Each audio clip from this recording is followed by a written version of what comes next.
Los hermanos Menéndez, Lyle y Eric conmocionaron a los Estados Unidos en 1989, cuando asesinaron brutalmente a sus padres, José y Kitty Menéndez, en su mansión de Beverly Hills. El caso se convirtió en un espectáculo mediático, con detalles que dividieron la opinión pública y que, hasta el día de hoy, siguen generando controversia. El crimen que sacudió a Estados Unidos. La noche del 20 de agosto de 1989, los Menéndez dispararon a sus padres con escopetas mientras estos veían televisión en la sala de su lujosa mansión. José recibió múltiples disparos en la cabeza, mientras que Kitty, después de recibir los primeros impactos, intentó arrastrarse para salvarse, pero fue ejecutada sin piedad. Tras el asesinato, los hermanos no mostraron señales de remordimiento inmediato. En cambio, gastaron grandes sumas de dinero en coches de lujo, viajes y fiestas. ¿Cómo gastaban el dinero y cómo evitaron la prisión inicialmente después del asesinato? Los hermanos Menéndez gastaron cerca de $700,000 en cuestión de meses. Adquirieron relojes Rolex, ropa de diseñador, coches deportivos, clubes exclusivos y residencias de lujo. Eric incluso contrató a un entrenador personal para mejorar su tenis profesional. Esta conducta extravagante pasó desapercibida por un tiempo porque alegaban que el dinero provenía de la herencia familiar y de los negocios de su padre. Nadie sospechó inmediatamente de ellos debido a la imagen de dolor que mostraban en público. Además, al ser jóvenes con acceso a grandes sumas de dinero, su estilo de vida no levantó alertas inmediatas en su entorno. Durante meses, los investigadores consideraron que el asesinato podría haber sido obra del crimen organizado, debido a la posición empresarial de José Menéndez. Sin embargo, las sospechas crecieron cuando los hermanos comenzaron a contar versiones inconsistentes de la noche del crimen. ¿Cómo fueron descubiertos? Y el crimen casi perfecto. Por meses, los hermanos lograron evitar la sospecha directa, pero su estilo de vida ostentoso levantó algunas dudas en los investigadores. Sin embargo, lo que realmente los delató fue una confesión inesperada. Eric Menéndez, atormentado por la culpa y el estrés, comenzó a asistir a terapia con el psicólogo Jerome Osiel.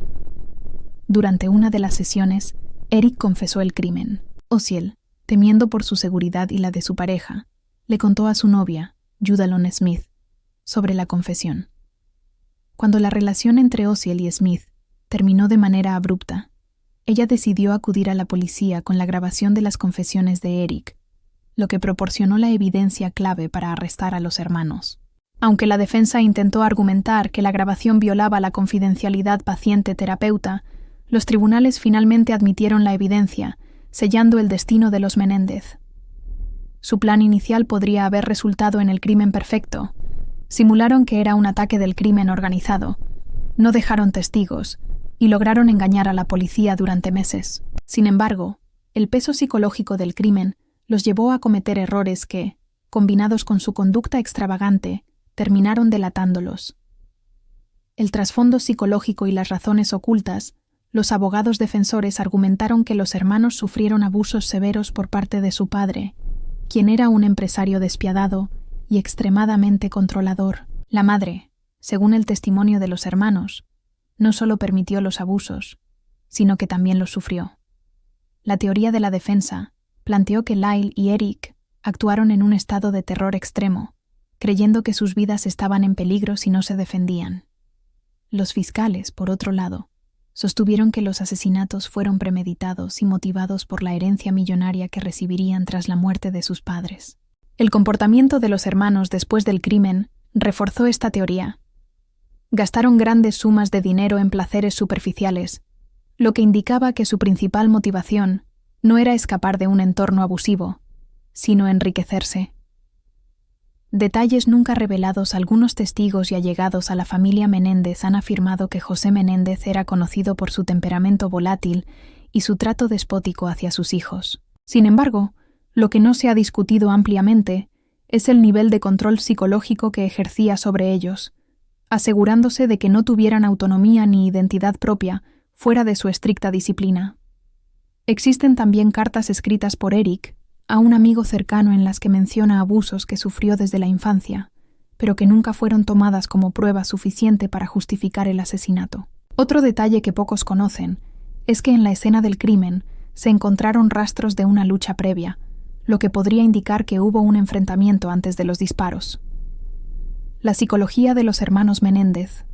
El comportamiento de Lyle y Eric después del asesinato ha sido objeto de numerosos estudios en psicología criminal. La falta de arrepentimiento visible, su lenguaje corporal durante los juicios y su manera de expresarse ante la prensa han llevado a algunos expertos a considerarlos sociópatas, mientras que otros sostienen que simplemente estaban emocionalmente rotos después de años de abuso. Según algunos psicólogos forenses, los hermanos podrían haber desarrollado un trastorno de estrés postraumático severo, lo que los llevó a actuar de manera impulsiva y violenta. Sin embargo, su conducta posterior, disfrutando de la riqueza que obtuvieron tras la muerte de sus padres, sugiere que también hubo una clara intención de beneficiarse del crimen. ¿Deben ser liberados? Actualmente, existe un movimiento que aboga por la liberación de los hermanos Menéndez, argumentando que fueron víctimas de un sistema judicial que no supo reconocer el abuso infantil como una causa válida de defensa propia. Sin embargo, la otra cara del debate es si liberar a dos personas que planearon y ejecutaron un asesinato de manera meticulosa sería seguro para la sociedad. Este caso plantea una pregunta más profunda. ¿Puede una persona redimirse después de un crimen tan atroz? ¿Es humano negar una segunda oportunidad a quienes han pasado más de 3 décadas en prisión? ¿O por el contrario, sería una injusticia para las víctimas y sus familias liberar a quienes actuaron con premeditación?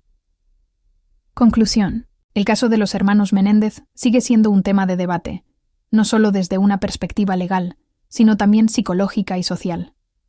Lo que es innegable es que su historia refleja una compleja interacción entre abuso, trauma y crimen, desafiando nuestra percepción de la justicia y la moralidad. Si te interesa conocer más sobre casos como este, suscríbete a nuestro canal Pama for Family, donde investigamos las historias más impactantes y revelamos los detalles psicológicos ocultos que nadie más te cuenta.